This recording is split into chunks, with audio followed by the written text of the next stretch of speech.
Hey guys, welcome to the neighborhood, or the homestead hood, as it were. I am Jeff the Homestead Dad. So I just figured I'd come and do a quick little live stream because I'd finished a movie last night, um, and I wanted to chat with you guys about it. So we'll see if anybody shows up. Otherwise, I'll just kind of give my comments and see what's going on. You guys can see the ducks back there.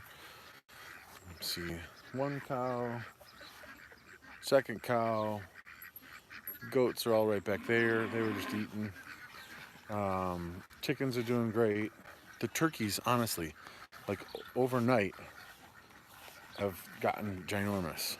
It's crazy. I'll walk you guys over there and show you. Um, but they've gotten amazingly big. And then the ducks, we still need to move them into their pen. So there's that. You guys can see the beauteous. No, it's not gonna let me do it. The beautiful, beautiful sunset. Um, but there's a point at which turkeys go from looking really cute as chicks to, wow, they're kind of big, and oh my goodness, they have death in their eyes. See, and this is the chicken that decides it likes feet. So here's the turkeys. Aren't they huge? And they're black, soulless eyes. Turkeys are kind of freaky looking, but they're getting so big. Pigs are doing well, you can see. So this is one of the chickens that was hatched out by our friend. The other four have decided they want to hang out in there. So, which is cool. They're hanging out in there. Pigs are just chilling. It's been kind of a warm day today. So, they're just hanging out, laying down. See, they've wrecked most of their shelter. But yeah, if you guys are here, leave a comment. Ooh, that turkey looks like it's ready to jump. Let's see. No. Yes, they've got plenty of feed, but I don't know. To me, they look like they have soulless eyes, and they're just dead, soulless eyes. And maybe it's just the production ones. I don't know. Hey, Patty, how are you? Patty, I have a question for you. Have you seen the movie Sustainable? It's currently on Netflix. I don't know how old the movie is. But that's what I wanted to talk about, is the movie Sustainable. You see the goats. The goats think they're getting treats. Sorry guys, got a live stream to do. So there's this movie called Sustainable, and I can't remember who it was that suggested I watch it. So watched it over the course of 2 or 3 days, and it's really good. It's kind of talks about the the farm, kind of like the mega farm structure and how it's not sustainable, and a group of farms in Illinois and what they've been doing to try to create a sustainable model. And what they've done is, it started with one farm, and he started selling direct to restaurants in the Chicago area, including like Skip Bayless and stuff like that. And then he joined up with some other farms and kind of said like, hey, I can't give them everything they want. Why don't we get together and kind of say, hey, who wants to do this? Okay, great. We've got 2 or 3 farms doing that. Who wants to do this? Okay, great. We've got 1 or 2 farms doing that. So now they've created this group where they, sell direct to restaurants all over Illinois. And they use, so they're using American guinea hogs and chickens, and it's a really cool movie. I enjoyed it a lot. But it made me start thinking, like, obviously right now I need to get to the point where I can sell, or I can, create enough food for my family. I haven't done that yet. So, but at some point it would be nice to have enough produce that I could sell off farm and make, a farm income, for that. So I asked some of my friends in Michigan who are, YouTube homesteaders, and I've gotten a couple of responses back, but I just asked them a little while ago. So I'm going to be interested to see what their thoughts are. Yeah, you should watch it, Patty. It was really interesting. And it just kind of talked about how in the 1950s, we went to, let's pour a lot of chemicals on, because we can get higher yields and it'll be better for everyone. And the thought was, by adding all these chemicals, we can create a better, food system, when in fact they kind of did the opposite. But I'm going to be interested to see if any of I actually do have a friend that I went to high school with who produces a lot of tomatoes and garlic, and I'm not sure what else he sells, but a bunch of stuff to local restaurants, from, Ann Arbor all the way over to Detroit. So I know it can be done, but there's not a group that I have been able to find yet. Maybe there is, and I just don't know about it. But it'd be interesting to know, especially with, us getting the high tunnel soon, to see whether or not that's a viable option to be able to grow microgreens earlier and later because of the high tunnel, or to be able to grow, more tomatoes because of the, whatever it is. If we can find enough restaurants who are interested, it might be something where we can make a better income from the homestead. Hey, Michelle, how are you? You have Ossabaw Island pigs. You want to raise a garden so you can support meat production, e.g. pigs. Yeah, so with us, I don't know how long you've been watching, but we just got a new mower with a bagger on it, and we'll take the clippings and throw them into the pigs, and that helps us significantly reduce our pig feed costs. And anything like right now, this year, this is my garden. I've got the 3 raised beds. So anything that's going to go from waste into there will go to the pigs. We also will take yard clippings, and we don't spray anything, so they're all natural. We'll take grass clippings and we will feed them to the cows as well. The goats will eat them as well over there. So that's one way we can help to reduce our feed costs for our animals. But so let me walk over here, I'll show you. One of the things that I'm super, super happy about that has happened for the first time this year, that in my mind makes our farm more sustainable, is we have chicks that were hatched out by hens on our farm, eggs on our farm. So that whole circle of life, and if we can continue that, we won't need to go to Tractor Supply and buy chicks. We will be able to, and that was one of the reasons that we got these two, hopefully ladies. They're silkies, they're top hats. They're supposed to be really good at setting on eggs. So we could take duck eggs, right, from these guys, and when they get broody, we could put them underneath them and hatch out more ducks. Where'd they go? Are they laying down? So over in this pen right now, we have a lavender hen.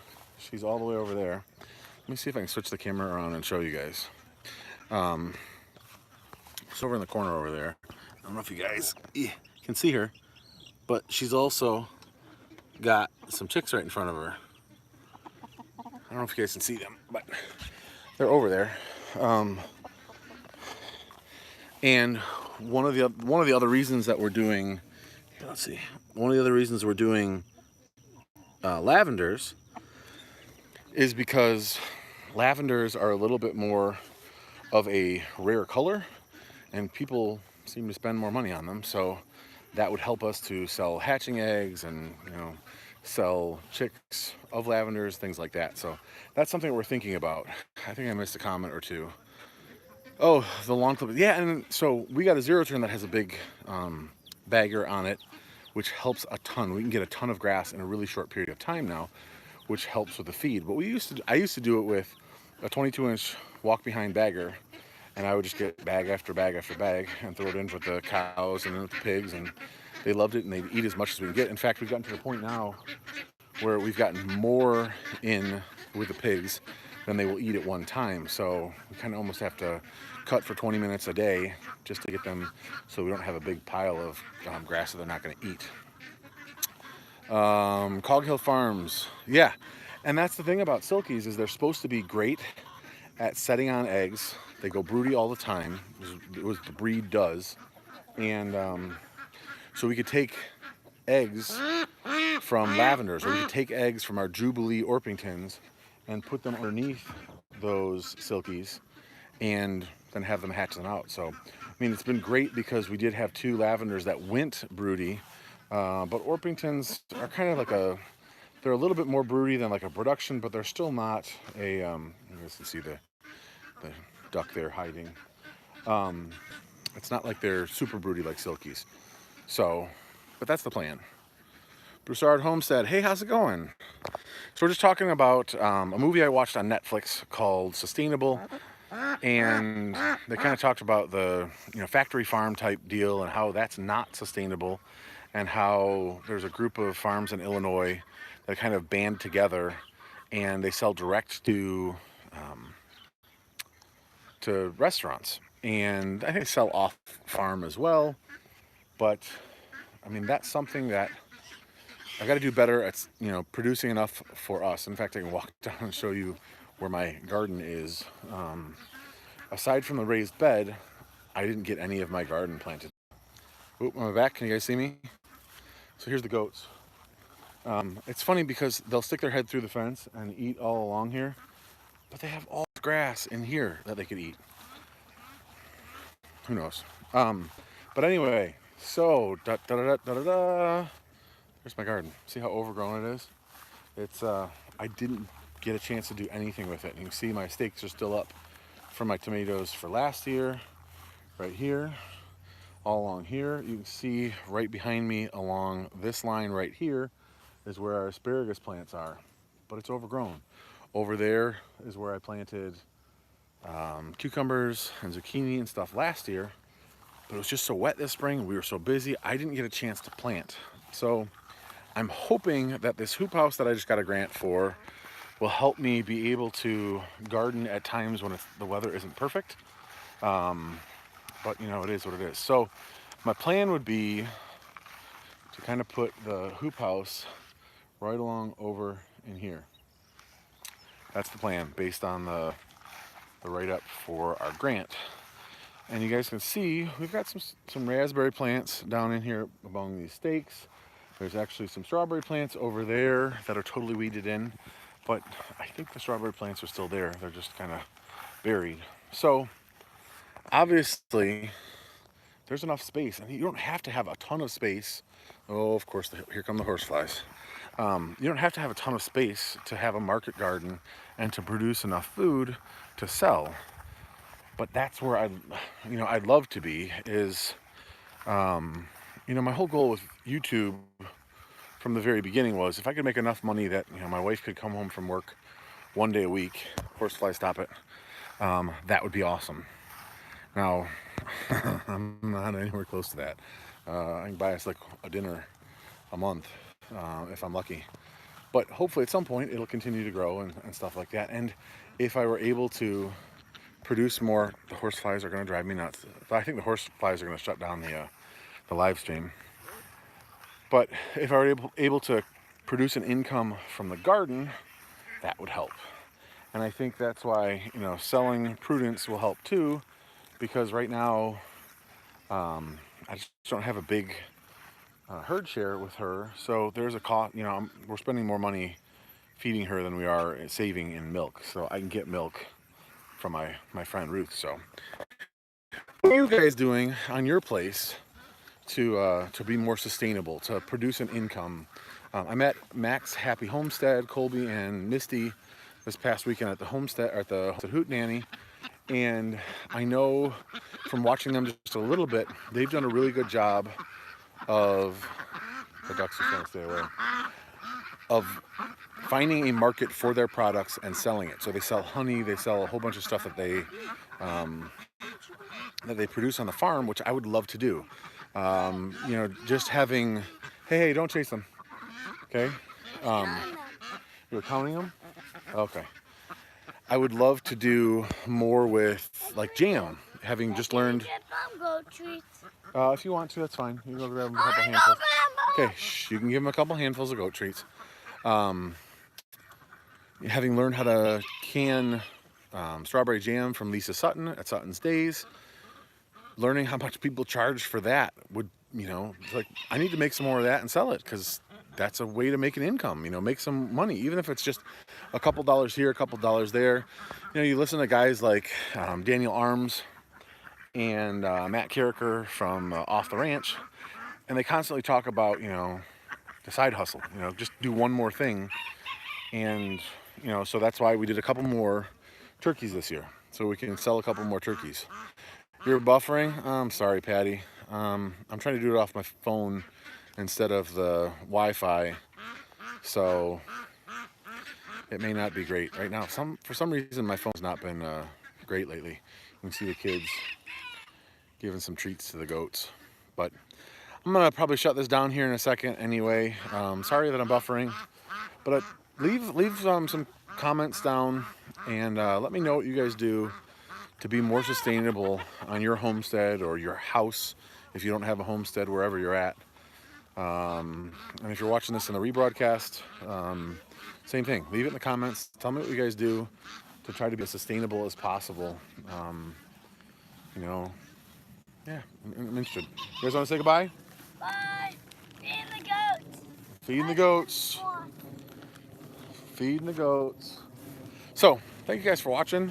Be interested. Horse slides. Interested to see what you guys are able to do for your guys' properties to keep more sustainable. And if you've watched the movie, let me know. If you haven't watched the movie, go watch it and then come back and leave a comment here and let me know what you thought about it. So, thank you guys so much for watching. God bless you and your family. I'll see you guys in the next video.